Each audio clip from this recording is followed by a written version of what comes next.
ক্ষেত্রে সেইভাবে নিজেকে নিরাপদ রাখতে পারি, পাপের রাস্তা থেকে আমরা যেন নিজেরা হেফাজত থাকতে পারি, এই চিন্তা, এই বিশ্বাস যদি আমরা দৃঢ় স্থাপন করতে পারি তাহলে আমাদের তাকওয়া অর্জন হবে। এই রমজান আমাদেরকে শিখিয়ে গেল যে ফজরের নামাজ পড়া কঠিন না। বান্দা ইচ্ছা করলে ফজরের বহু আগে উঠতে পারে।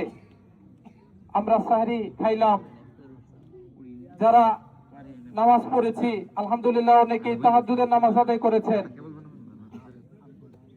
আল্লাহ তাআলা এটা সিস্টেম শিখাইলো যে কোনো বান্দা যদি ইচ্ছা করে, ইন্নামাল আমালু বিন্নিয়াত, এই কাজটা নির্ভর করে হলো নিয়তের উপরে। আপনার নিয়ত যত খাঁটি আপনার কাজ তত মজবুত। কেউ যদি ইচ্ছা করে, আমরা এশার নামাজের পর তারাবির আদায় করে ক্লান্ত শরীরে আমরা যখন ঘুমাইছি, আমাদের ঘুমের বড়ই প্রয়োজন ছিল, কিন্তু আমাদের ইচ্ছা ছিল আমরা শেষ রাতে উঠবো, আমরা সাহরি খাবো, আল্লাহ তাআলা ঠিকই আমাদেরকে জাগিয়ে দিয়েছেন। আমরা যদি রমজানের বাইরে অন্য মাসেও তেমন নিয়ত নিয়ে ঘুমাই যে আজকে আমি অবশ্যই তাহাজ্জুদ আদায় করব, আমি অবশ্যই ফজরের নামাজ জামাতে আদায় করব, তাহলে আল্লাহ রাব্বুল আলামিন নিশ্চয়ই আমাদেরকে জেগে ওঠার তৌফিক দান করবেন।